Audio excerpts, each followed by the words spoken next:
Hey guys, Henny and Morten from FlippedNormals here. We have just released our introduction to ZBrush 2020. This is a project we've been working on for ages now, and we're incredibly happy to have this finally out. This video here is a free excerpt from the second part of the series. The first part covers how to actually use ZBrush. We cover all the tools, Dynamesh, Sculpting Pro, etc. And the second part covers how to sculpt a cave troll-like creature. This is an excerpt from the first video in the series, where we are showing you how to block it out from a base mesh and how to really get started. So thank you so much for watching, and sit back, relax, and enjoy. All right, let's get started with our cave troll project. You can find the starting project files under your project directory, which you can download. We are starting with a base mesh, and the advantage of that are numerous. The first one is that honestly, it's just a lot easier. You don't have to worry too much about the overall proportions of it, and a lot of things just come for free. The more refined your base mesh is, the easier your job is, but you might also be a bit more restricted. We're starting off just using the move brush here, just keeping it very simple, working only with the big shapes. At this point, it's really not about getting into anything specific. It's about making this blob of a head go more into the shape of the cave troll we want. Yeah, so very early on, it's just really, your focus should only really be basic design and the main silhouette of the character or whatever you're sculpting. Not really concerned with major, like smaller features or anything. It's the major landmarks you want to get in there. So now that we're sculpting something, a head, you have the shape of the skull and the cheekbones, the brows. And for a cave troll like this, a big focus is obviously going to be maybe exaggerated brows, a nose, and the mouth, and then maybe some tiny ears. Yeah, the cool thing about sticking with the move brush as well is that you can't really add too much into it. You just have to focus on the big picture. This is something I see a lot of people do wrong, is that they get started right away with the standard brush and the clay brushes, which has really nice texture in them, particularly the clay brushes, which is fantastic if you can control them. But it also means that you have a lot of noise in your model. Right now, the only thing you can focus on is the big shapes. Overall design, does it read?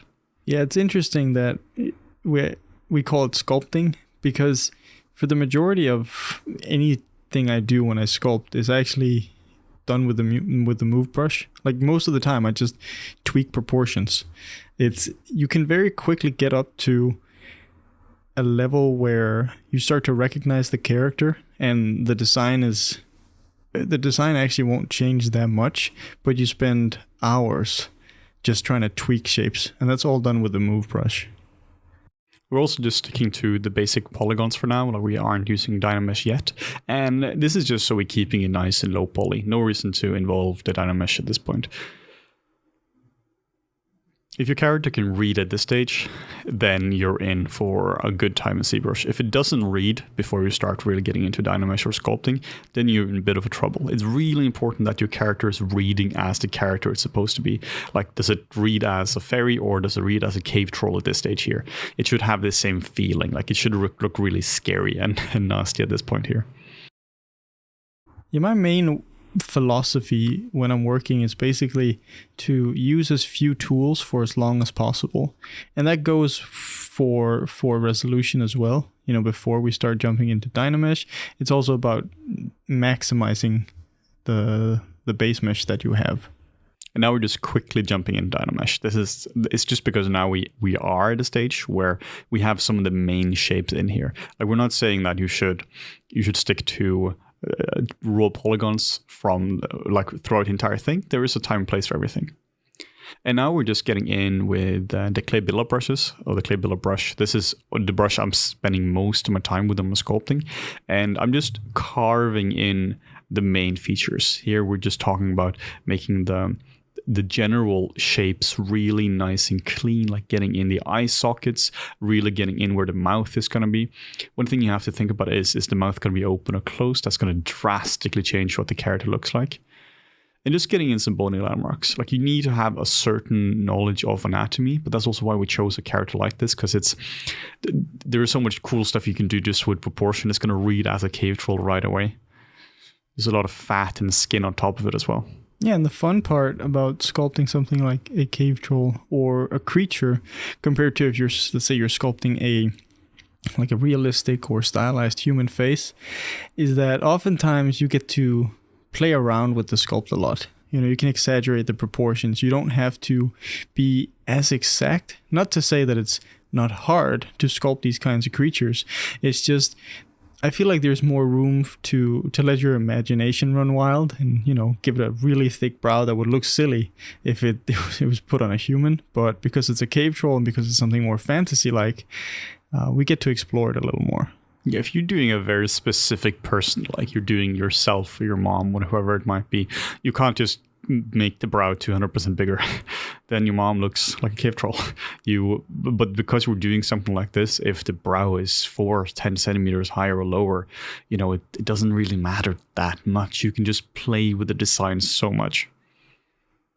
Just getting in the inside of the mouth as well. It's pretty important to get this sorted. Getting a really thick brow. I'm focusing on the features which are going to be seen the most, and getting like the nose and the brow and the inside of the mouth in there is really important to get right. You can see as well the way I'm sculpting is going across the shape. It's a very methodical way, and this way working just really works well for me. Maybe another way works well for you, but this is pretty good for me. Yeah, sculpting across the form is something, we just sort of, I think, just both arrived at just through sculpting more and more. We've never actually really talked about it, like between you and I, you should definitely sculpt across the form. It's just something we just kind of naturally fell into because we found it was a great way to add volume to your shapes without running into which is a common beginner issue that I see a lot, which is sort of making an outline out of, if it's muscles or if it's something in the silhouette. It's very easy to fall into that territory where you start to draw in your sculpt instead of actually sculpting it. So sculpting across the form, I found at least, really helps me out there. Yeah, I think that's a good way of putting, you're not drawing on top of it with a Sharpie here. You're defining the underlying features of it. And that's one of the, I guess, sort of differentiating factors when it comes to sculpting, is that you have to get your mindset into 3D space, out of the paper and onto the sculpting canvas. Then start to think about volume, start to think about, what does it look like in 3D space? One big question when it comes to sculpting in ZBrush is, should you use the smooth brush a lot when sculpting? And that depends entirely on your sculpting style. Some people use it a lot, some people don't use it a lot. I personally don't really use it a whole lot when sculpting, but in this series I'm using it a lot more just because it's a bit easier to sculpt that way, because it's a bit easier to get clean shapes. But I find that it most of the time keeps the shapes a bit too clean. But here we are doing it just to almost exaggerate that you need to have good clean shapes. One sort of nice analogy for using the smooth brush is kind of like in real sculpting when you're using turpentine or water to, smooth out the forms. It kind of does the same thing. You take away a lot of the texture and a lot of the brush strokes and a lot of the imperfections that you might have created just through the normal sculpting process. Yeah, and some of these brush strokes are just complete noise. They don't do anything to it, but some of them also really add a lot of character to your sculpt. Yes. Just getting in some bony landmarks here, getting in some of the collarbones, getting in the traps as well. It's really important to block these in, because otherwise you're just dealing with random shapes. Getting in the sternocleidomastoids as well, which just go from behind your ear to where the sternum goes. It's really important to get this sorted. Yeah, I find that whenever you're sculpting faces or heads, it's not just sculpting the head. There's also everything that we're sculpting around it now, because it's all connected, and it can be kind of tricky to get a sense of what the character feels like if there's just a floating head. Also for presentation, then it's a lot easier to take, create a render or screenshot that at least has some shoulder and chest area in it instead of just being a floating head. They're just playing around with proportion. You can see how small the character actually is on screen. This is very deliberate. I used to sculpt a lot closer up, but that way you start focusing on the small things right away. Like right now, you can see it kind of reads as a character. You can see where the eyes are, the nose, and the mouth. But if we were to sculpt this really big right now, you would be focusing on a nostril, the shape of the eyelids, the helix of the ears, all these kind of things, which they are important. Of course, they're important. You can't have a cave troll without define ears or a mouth, but they're not important at this stage. This is like 10 minutes into the actual sculpt. So really important that you don't focus on that too early. Yeah, and another really good tip is just to jump around. You see, that's what's happening here. There's never focus on one area alone, like trying to build up that one area until it's perfect. It's trying to make it all work it's all connected. So keeping everything at a decent level all the time, I feel like, at least personally, makes it a lot easier for me to sculpt, and it's a lot easier for me to have the overview of where I am in the sculpting process. You can also see by sculpting, we're actually sculpting quite slowly now. Like it's not like frantic brush strokes or anything like that, but we're just 10 minutes into the sculpt, and it's still, it's not looking terrible. It's looking basic, of course, but it's just my approach here, which is I'm thinking that slow is fast, because we are working so slowly and so methodically at this point, really thinking about the shapes. Everything just kind of falls into place. We're not doing strokes here just for the sake of it. Every single stroke we're doing, every single chunk of polygons we're moving with the move brush, it matters. So within just a few minutes, if you know what you're after and you have an idea of the sculpting principles, then you can really get to a high level quite quickly. And then, of course, there's an argument for, or there's a time and place for just sculpting like a crazy madman as well later on, but we'll get to that. This stage here has to be resolved before we get into crazy madman territory. Yeah, that's what we talked about before as well, where it's quite quick actually to get to this stage, but then the end stage is where you try to perfect shapes and try to make sure the brows connect properly to the eyes and the eyelids sit properly in the skull.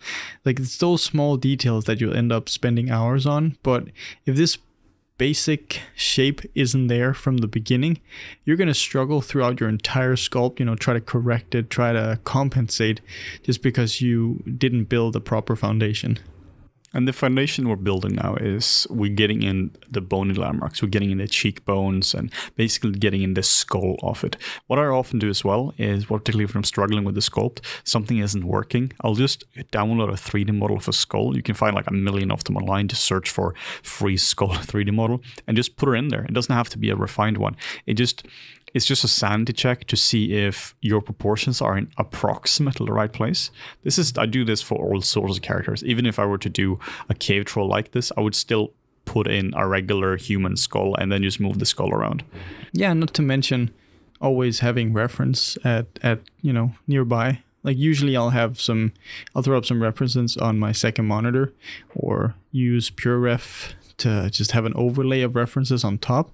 That way, I can always sort of sanity check myself by just making sure that my brain isn't creating too many things that wouldn't really be believable. Even though, it's not that, just because you're using references, it doesn't mean that you're detracting from the creative process. You look at those references and then you sort of interpret them and put them into your own sculpts. Yeah, the way I kind of been thinking about it recently about like should you use reference or not is like, when you're trying to recall a song and you're just trying to sing the lyrics and you have an approximate idea of what the lyrics are, but you have no actual idea what the specifics of it is. That's the same as when it comes to the references as well. When you're just going like a hippity in the song, that's when. That's equivalent to you not using reference and sculpting. That's when you have no idea what it actually looks like. A general idea, a cat has 4 legs, whatever it might be, but you have no idea what these 4 legs actually look like. One of my favorite things that we did there once was in one of our YouTube videos where we had a giraffe with zebra stripes, I think it was. And even for us, I don't know, we looked at it for 10 minutes or so. We're like, there's something off, but we couldn't quite figure out what it was. We're like, it's a giraffe with zebra stripes. But your brain is very good at just picking up patterns. And once it thinks something looks good enough, it'll just like tell you, yeah, that's that thing. Like when you're thinking of the shape of a tree or what a face looks like, you'll start to approximate things because you think you know what it looks like, just like with a song. Whereas we can agree most people can, they can remember the melody to a song, but most people can never really remember the lyrics to a song. No matter how many times you've actually listened to the song, you're still not going to get it wrong. You have to look up the lyrics of the song. Same thing here as well. Doesn't matter how many times you've seen like a monkey in the zoo. If you're trying to sculpt a monkey without looking at a reference, you are going to get it wrong. So when it comes to these tutorials, I'm not really that interested in people being able to create this cave troll. I'm interested in people being able to sculpt whatever they want to after they watch the video. If we want to just make this specific cave troll, that would be fine. But the real value is the whole don't give a man a fish, teach a man to fish. That's what we're trying to do here. We're trying to give you deeper principles which you can apply to all sorts of characters. If I were to sculpt an appealing young woman, or I'm sculpting a super gnarly old cave troll like this, the process is the same. The difference is how do you approach different parts. Now, proportions obviously different and all that.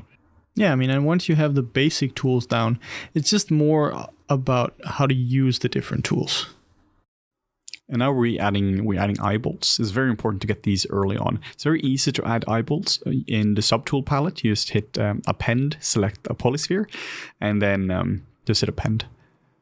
And then you go under subtool or geometry, modify topology, and then mirror and weld. Mirror and weld will always work from left to the right side. So in this case, you're following this with the space mesh, it's going to work correctly. But if you're working the other way so that it's actually like flipped 180 degrees, you're going to have to just mirror it first, which is under deformation and mirror. Yeah, there's also an argument, again, for using a base mesh, is that you'll always be sure that if it's made properly, it's facing the right direction, and that way you can just drop in some eyes and mirror it over, or teeth, or whatever it is. So annoying when you don't do it and your model is flipped every degree wrong.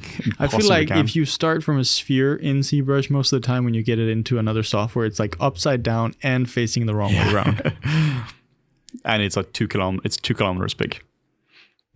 The reason it's so important to get the eyes in at this point, or the actual eyeballs, is because you don't know what the eyelids will look like just from looking at it. You're going to make them too flat or too round, or whatever it might be.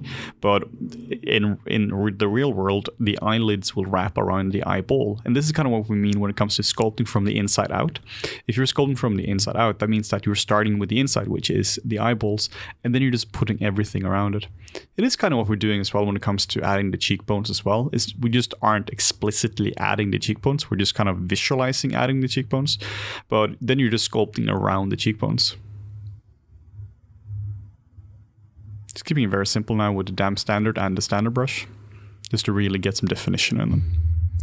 Yeah, and just in terms of brushes, because it's the topic that everyone sort of like asks about when they get into ZBrush, and that's fair enough because there's so many brushes. Most of the time I would stick to the smooth brush, clay buildup, move, standard, and Damien standard for the most part. Yeah, that's it. There's of course arguments for using insert train brushes and insert dragon bone brushes here and there, but in general I try to stay very basic, and trim dynamic as well. Actually, that one gets used a lot as well.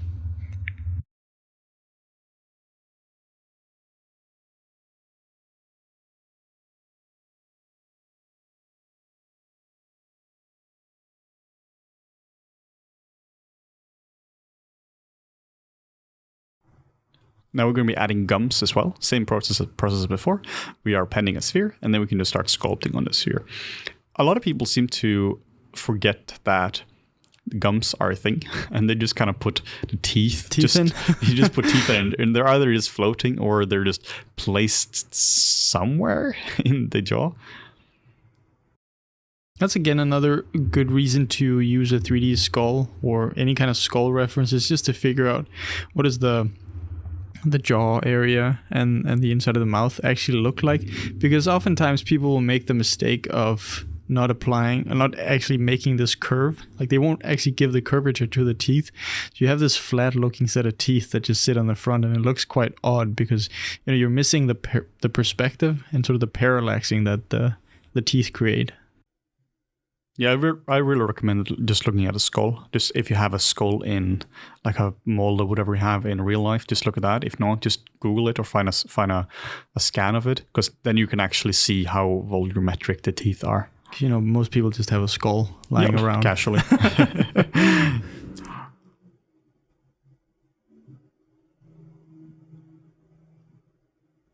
And you can just see here that there aren't any sudden movements or frantic strokes. It's just slow, controlled moves to move volume around.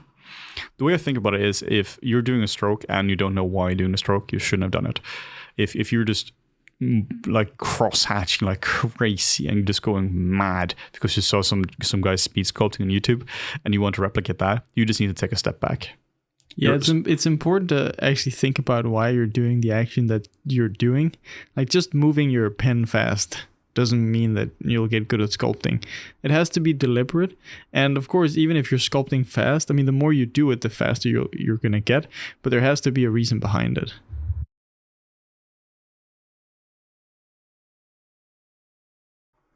And now we are just trying to mirror it so that we get the bottom gums to go on top.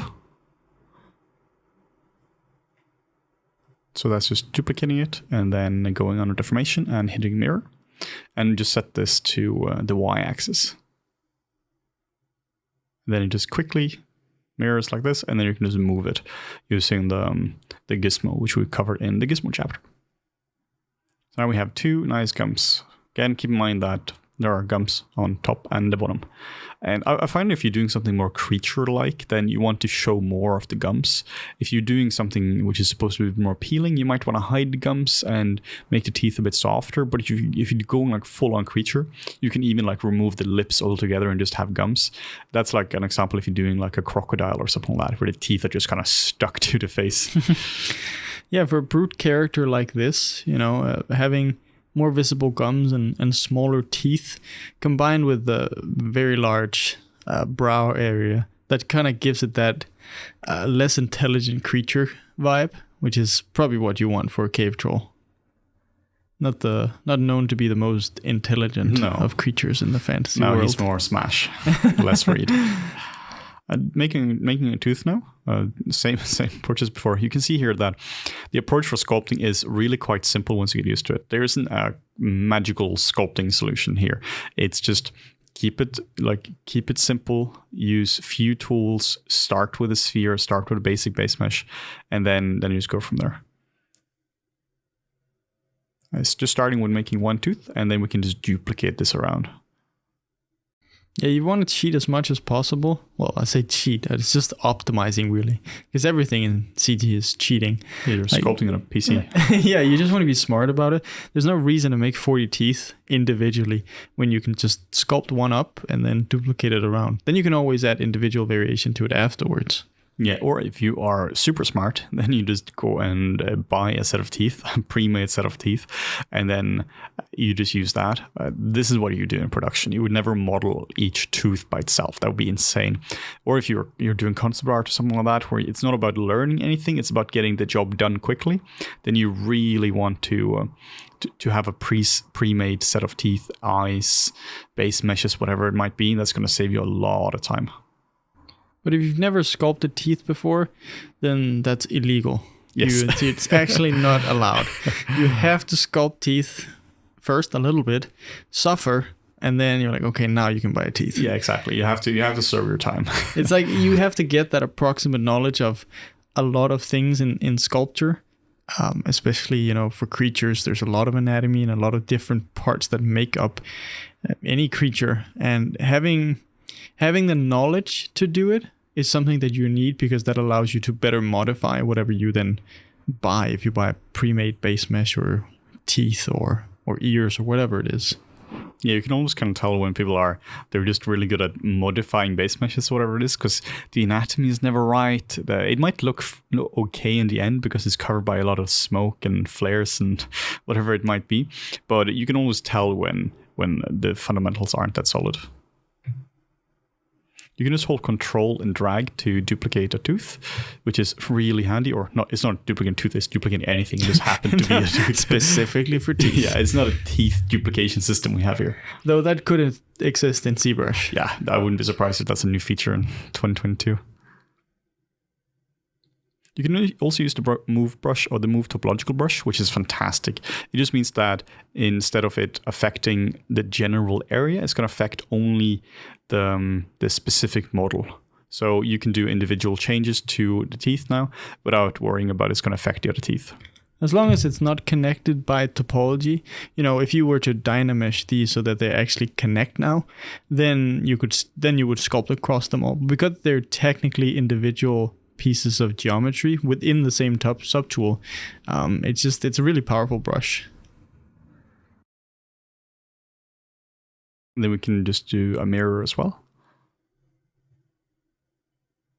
And here you can see we had to actually go in a deformation and mirror because now we worked on the screen right side and it always merges from screen left side. So we had to first go to deformation mirror and then go to mirror and weld. And now we did the same thing as well. We just duplicated the entire thing and then just mirrored it on the y-axis. So now suddenly we have, from having made 3 teeth. I like the sticking out feature of the upper teeth. Yeah, he holds us a lot of stuff stuck in his teeth. He's not doing so well. Giant dentist bill.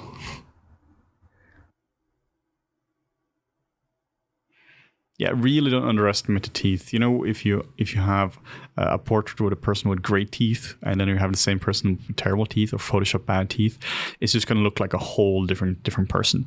It's so important that the teeth, they fit the kind of character he is. This is like a scary character, so he's going to have scary teeth.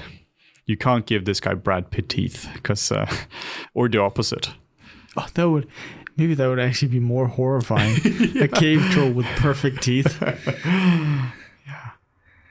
No, but like all of these small elements just make up a character. One example that we've talked about many times is eyebrows for humans. Is when you're doing a sculpt or you're doing a sculpt of a celebrity or whatever it is, you might have everything is perfect. All your cameras are lined up and everything matches, but the eyebrows aren't there. And that just makes it look strange. Or maybe your character in real life has a beard and you're sculpting it without the beard. Now all of a sudden a huge part of the volume of the face is actually missing, so it doesn't look like the character. I'm sure the eyebrow industry is $1 billion industry a year. And now when you're sculpting your character, you aren't even considering that there is hair there. Yeah. Well, the person who you're sculpting is spending like 20 minutes, I don't even know anything, 20 minutes a week on your eyebrows. And just combing those eyebrows and just plucking those eyebrows. Exactly. And you don't even have the hair in the area. But it is funny with areas like that where you can, even for eyebrows, it's not that you have to sit there and sculpt like individual strands of hair for the eyebrows. It's just more of when you're doing your initial sculpt indicating that the volume of hair is there. Because it's not that there's a lot of hair usually, but it just builds up just a little bit and sort of frames the rest of the face really nicely. Yeah, I mean, hell, even if you have the hair, but you were to dye them from bright to dark or to pink or whatever it might be, now it's going to have a drastic difference on the face. I don't think this guy has too much. He doesn't have very lush eyebrows. No, he spends 5 minutes a week on his eyebrows. He only plucks one of them.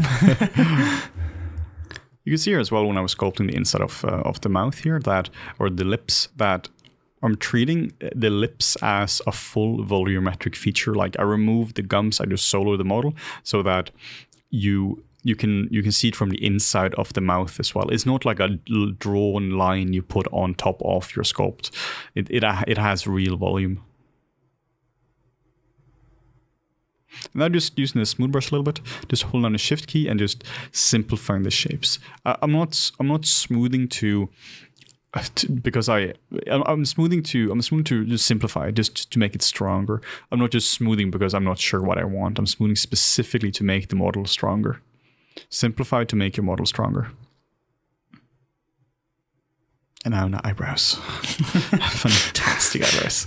Growing the other way. That is something you want to think about if you want to make this character fully realistic. Obviously, this is just going to be a sculpt, but if you want to make him into like something photorealistic with textures and shaders, you're going to have to do a grooming pass on him as well. Maybe it's just some light peach fuzz, or there's definitely going to be some facial hair. Like I don't really know of any creatures which has no hair whatsoever. What about that cat? That like weird cat. Oh yeah, maybe. Without hair. Yeah, maybe. But that's just creepy. Yeah. So don't do that. In general, it's even if it's just that light peach fuzz, it's like the peach fuzz is just catches a little bit of light, usually rim light. You start to see it on the silhouette of a character. There's just something on the edge of the character that catches light. That's those tiny hairs that everyone has everywhere, basically everywhere on your body. I think except the palms of your hands and soles of your feet, probably. Oh yeah, that would be weird if you had hair there. I never thought over that. Kind of slippy. You also need to think about that you need to sculpt every single area. Like if you have the gums, you need to sculpt the gums. You can't just leave them as smooth little pieces there. Same with teeth. You have to go in and sculpt the teeth individually, properly get into it.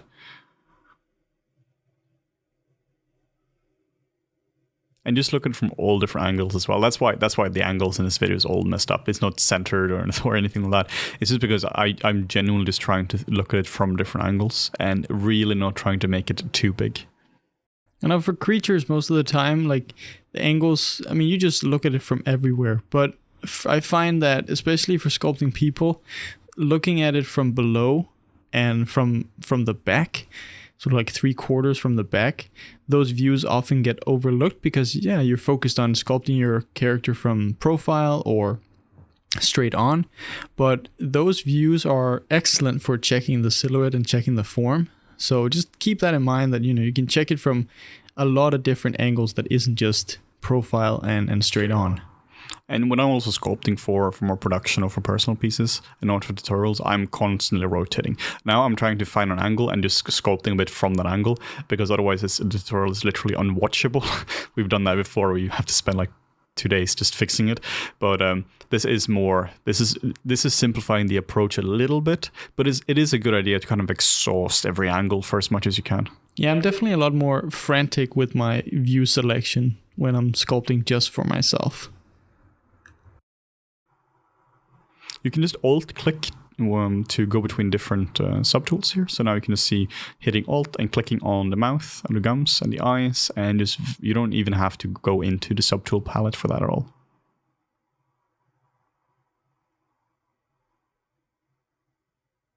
This is the very last thing, just sculpting in some irises and some pupils here, and you can see right away there's a lot more character in him. It's actually crazy how big of a difference that does. Just catches a little bit of light. Thank you so much for watching this free excerpt. There are 3 more videos in the sculpting series where we take it from the stage it's currently at, which is very much in its infancy, to a way more refined version, and then we go through the mid-frequency, and finally we will go in and we will detail everything here to make this into something which you can really use for concepting or early stages in production. The rest of the series also covers everything you need to know about ZBrush, from how to navigate the interface, how to really use Dynamesh, C-spheres, posing with C-spheres, all the brushes you ever need, array mesh, using NPR filters, how do you import and export from Maya and ZBrush, using the new universal camera, Zizu, all the cool new features in ZBrush 2020, and much more. So if you're interested in this, make sure to check out the link in the description and head to the FlippedNormals marketplace to get the new introduction to ZBrush 2020.